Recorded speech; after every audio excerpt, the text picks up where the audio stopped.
I'm Dr. Ramiya Al-Alousi from my Menopause Centre. So it's really lovely to be here again, seeing some familiar faces and some new faces again today. Today we're going to be speaking about the important and really interesting topic of sleep.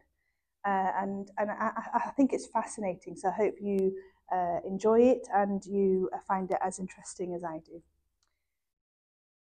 So, we're going to be talking about what sleep actually is. Now, this is a really complex process, really interesting. So we'll go through what that actually is. We'll talk about how the menopause affects sleep, and then we'll talk about what we can do to make it better.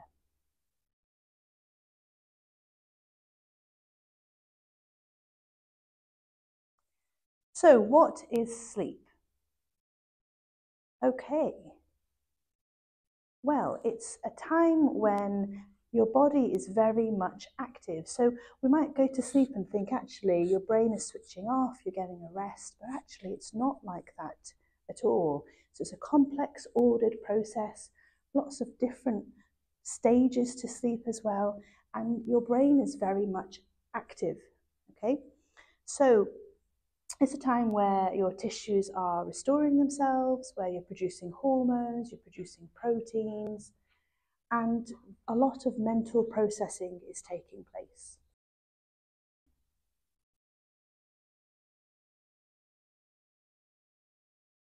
So let's talk about sleep then, all right? So I'll try and break this down for you. So throughout the night, we go through at least 4 or 5 cycles of sleep. Each cycle has 5 stages.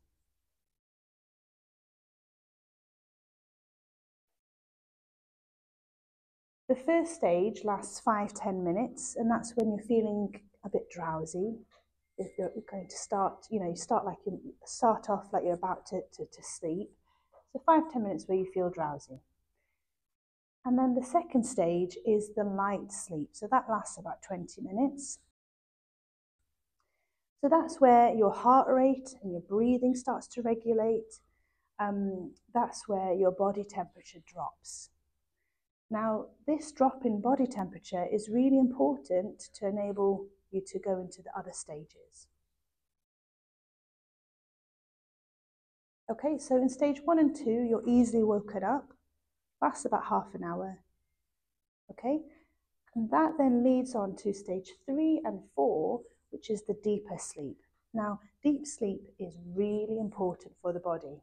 Okay, that's where your tissues are repairing, your brain is resting, and that tends to occur more so in the first half of the night, okay?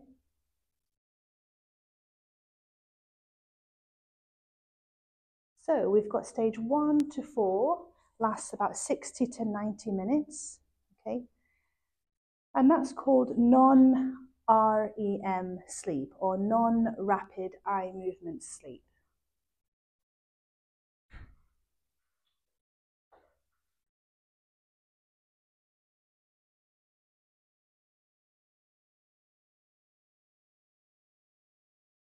Okay, so we then have gone through 4 stages. We then go into stage 5, which is rapid eye movement sleep. Now, we differentiate these stages, and in particular, rapid eye movement phase, we differentiate it because different processes take place in your brain with these stages. So rapid eye movement sleep is really important for a number of brain functions. So we've got dreaming. Now, we all have dreams, don't we? They can happen at any stage of the sleep cycle, but you tend to get most of your dreams in stage 5 or REM sleep. And these dreams tend to be more vivid in stage 5 sleep. And that links in with emotional processing. So another key process that the brain goes through in stage 5. So that's where any emotions you feel are kind of broken down and processed in stage 5, and that's why you might find that they present in your dreams. So we've all had it, I'm sure, where a certain way you felt that day then comes up in a dream later on that night. And that's all part of the process where dreaming and emotional processing takes place, all in rapid eye movement sleep.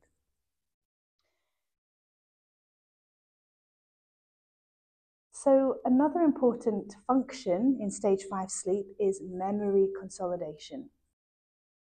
So any new skills that you've learnt that day, any new memories that you've found, or you've had, new memories that you've had that day or made that day, then they get stored in stage 5 sleep. But it's a bit of a filtering system as well. So you go through the old memories, figure out what you need, what you want to delete. The brain is very much working in this stage, trying to figure out what it needs to keep and what it needs to get rid of. And so clearly stage 5 sleep is really important in memory. Yeah.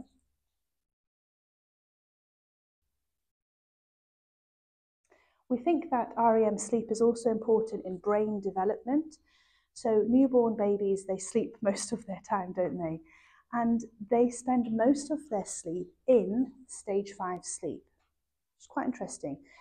And the other thing is those that are born with less developed brains, like for instance humans or puppies, they spend more of their time in REM sleep than those that are born with more developed brains, like horses or birds. So it's really interesting research. It's really interesting. We think it's important in brain development.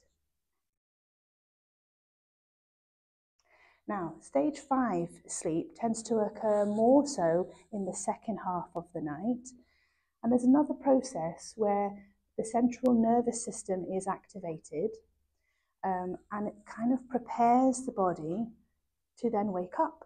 Super interesting. So whilst you're asleep, the body's getting ready to wake up, and that's thought to be a process again in stage 5.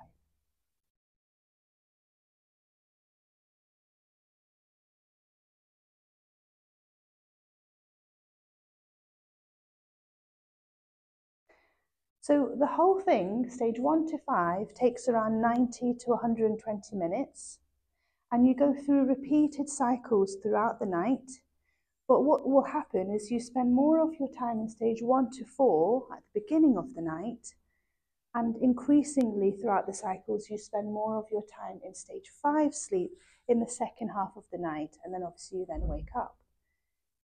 So clearly, sleep is not an inactive process. Your brain is doing so much during sleep. It's really, really an important part of health that you sleep well.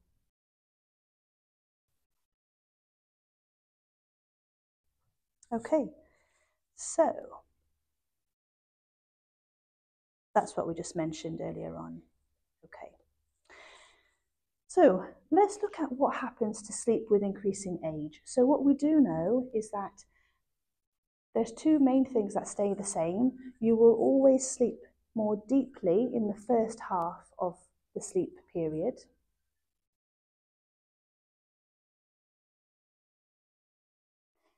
And you will continue to get these sleep cycles. So non-REM sleep followed by REM sleep in a continual kind of cyclical way.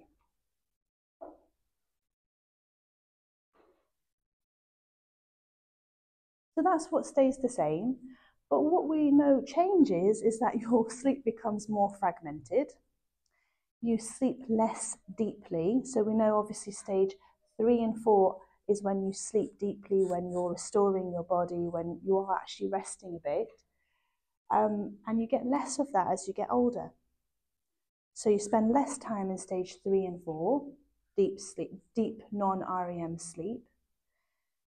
And interestingly, there's an important hormone called melatonin, which some of you may have heard of, that's produced by the pineal gland in the brain. Now, that's a really important hormone in regulating our own human body clock. So it kind of helps us to figure out when is daytime, when is nighttime, when should we start to sleep, and it promotes sleep. So we produce more of this melatonin in the night hours or in the dark, Makes sense.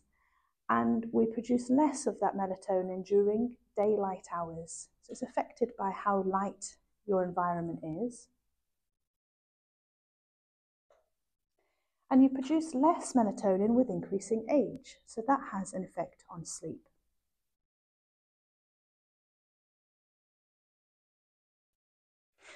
So a number of things change then as you get older, but how much sleep do we actually need? Now, I think this is a really hard question to answer because I think it varies from one person to another.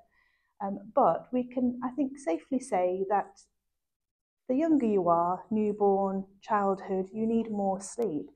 And I wonder whether it's something to do with brain development. We mentioned that obviously sleep is important in brain development. That might be one key function and need for more sleep when you're younger. As you get older, you sleep less. And your sleep becomes more fragmented, it's less consistent at night, and you may end up sleeping in the day, so daytime naps. That's quite often we see that, don't we? So as you get older, you sleep less.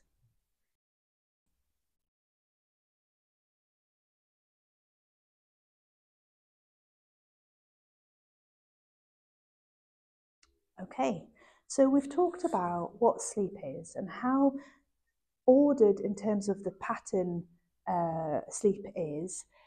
We've talked about what happens with increasing age, so sleep changes. What is insomnia then? So that's when you're not happy with either the quantity of sleep that you're getting or the quality of sleep. And it's associated with at least one of the following symptoms. So difficulty actually falling asleep, initiating sleep, or difficulty maintaining your sleep, or waking up very often in the night, or then having problems falling asleep again after you wake up.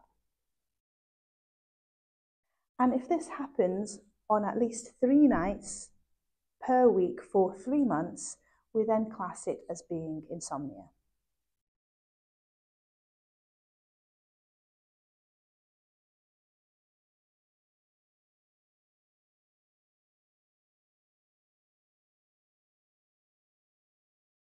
And why is that important? So let's talk first of all about the symptoms you'll feel. We've all had this, haven't we, where we get a bad night's sleep, or even some of you may suffer from insomnia yourself. And what's the consequence of that? Well, you'll wake up feeling terrible, tired, exhausted. You won't be able to function as well as normal. It can affect your memory. You won't be able to concentrate. Processing information becomes difficult. Your brain has to work harder. And then, of course, it has this knock-on effect on your mental health. So you become irritable, low mood, depression is quite commonly associated with poor sleep.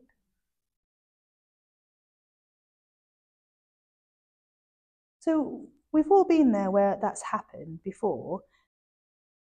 I'll just talk about this bottom bit first.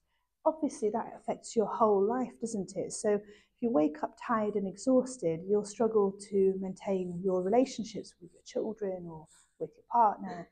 You might make mistakes at work or with machinery, accidents with the car, things like that. You might not want to go out, so it affects your social life. So there's huge links to your day-to-day life if you don't sleep well. I think we all know that. We've all been there where that happens.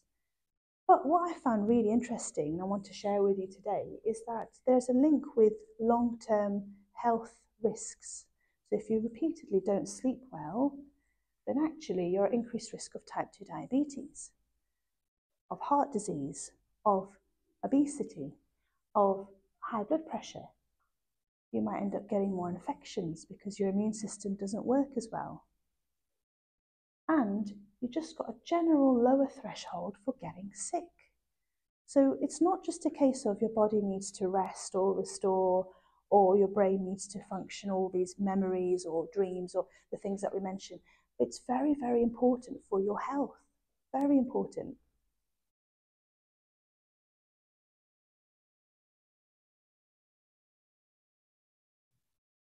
menopause then, how does it affect sleep? Well, we know that 60% of women report sleep problems going through the menopause. So that's the majority of women going through the menopause will say they're having poor sleep. And I find that this is one of the commonest symptoms that get mentioned during the menopause transition. So it's absolutely a correct statistic. What do they find? Well, they find difficulty getting off to sleep, difficulty maintaining the sleep, waking up often. 50% of postmenopausal women with sleeping problems sleep less than 6 hours a night, which is not enough for your body to function well, for your long-term health. And why is that? Why do menopausal women have poor sleep? Well, it could be the hot flushes and night sweats that wake you up at night and disturb the sleep. It could be the change in your body temperature affects the quality of your sleep, because remember earlier on we mentioned that you have to drop your body temperature to be able to go into a deeper sleep. It could be the mental health side of things. So quite commonly there's anxiety, low mood, depression associated with menopause. And we know that a symptom of these conditions is poor sleep. So whether it is that you're overthinking or you can't switch off, then that can obviously affect your sleep. Maybe you're rushing to the toilet to pass urine often at night because of the changes the menopause has to your vulva and to your waterworks. So if you keep waking up at night to rush to the toilet, that disturbs your sleep, doesn't it? And then we know that there's increased chance of having some specific conditions that are related to sleep. So an increased incidence of sleep disordered breathing. One of them is called obstructive sleep apnea, which you may have come across. So this is a condition where you tend to snore quite loudly at night. Your breathing becomes irregular, and if you've got someone else in the bed, they might say, actually, you keep pausing with your breathing keeps stopping. And that's associated with being very tired in the day because you're not sleeping well. And there seems to be a link with the menopause. We don't know exactly what that mechanism is, but there is that link. There's also a link with restless leg syndrome. So this is where it's more common in women than men, and it seems to get worse after the menopause, regardless of whether you have HRT. So these are specific conditions that affect sleep and seem to be more prevalent with the menopause.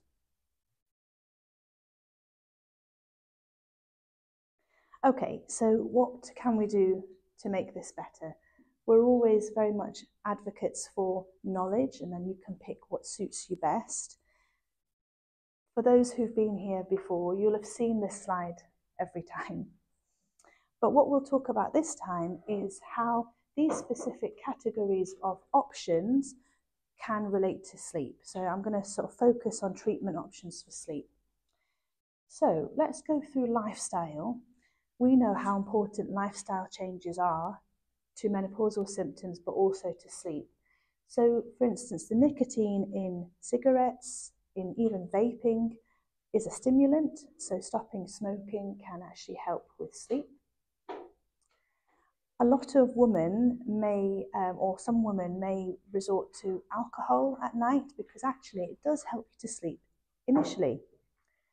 So you might think, actually, that's doing the trick. I'll drink a few units of, a few glasses of wine or something before I sleep. It's making me go off to sleep. However, what we do know is your sleep becomes less deep with alcohol. So you wake up feeling unrefreshed, and it's not a good quality of sleep.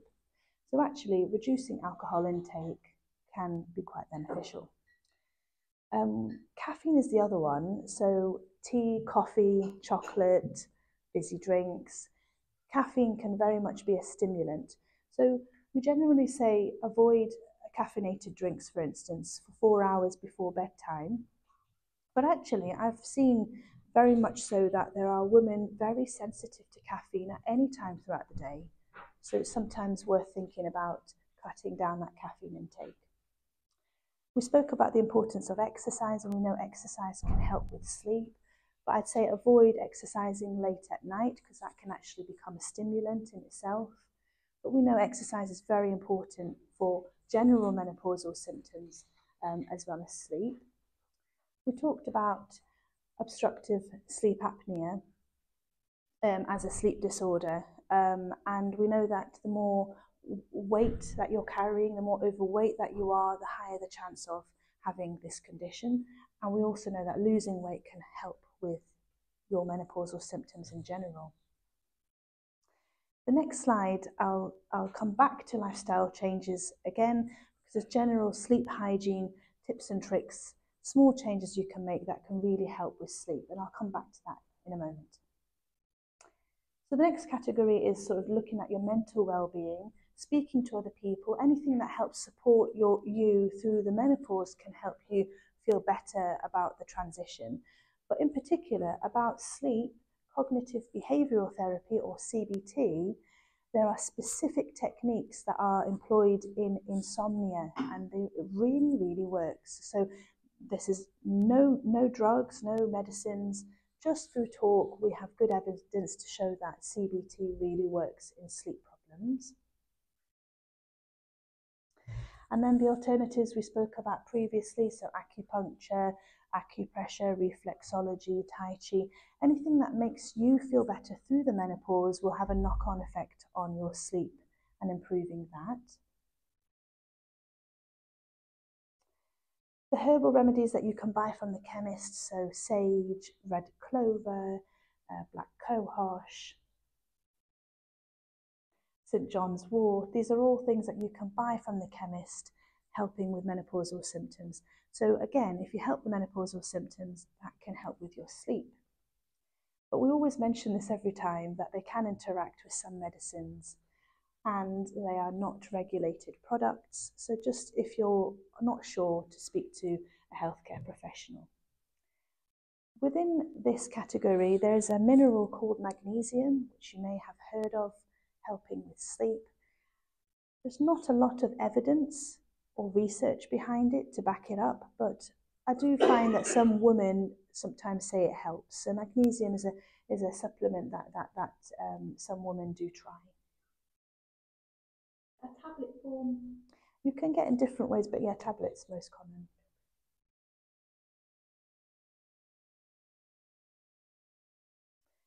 Okay, so the other one is the medicines that we can prescribe that are not hormonal.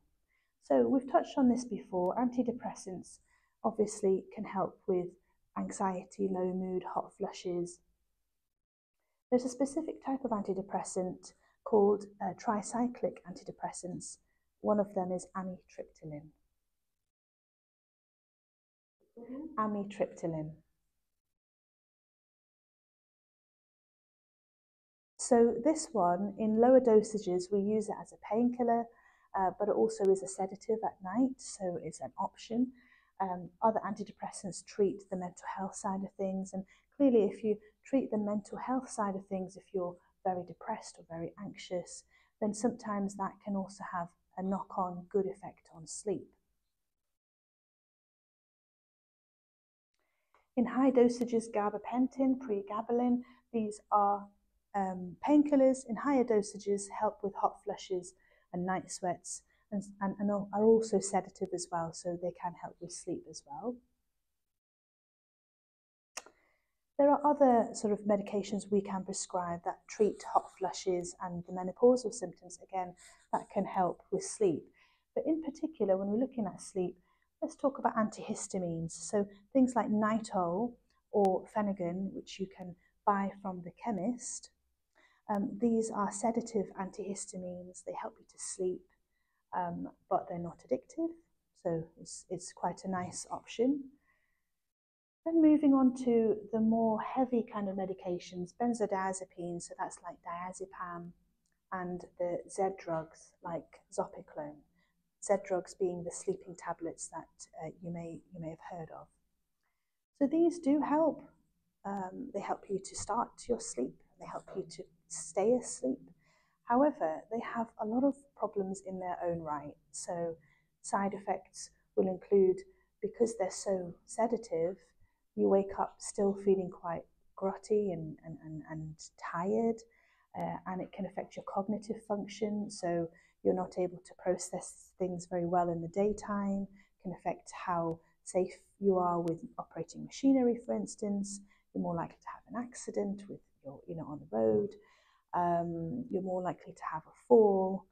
The benzodiazepines, they can also affect your breathing, so they can sometimes be dangerous if you have other breathing problems. But in particular, both of these two drugs, they are addictive. They're highly addictive, and you feel like you will always need them. And as you continue using them, your body gets used to them, so you need higher and higher dosages. So because of all those problems, we don't tend to use or advocate using these medications often, but certainly it is an option just to be aware of. Another one is melatonin. So earlier on we spoke about that hormone melatonin, which is important in regulating your body clock.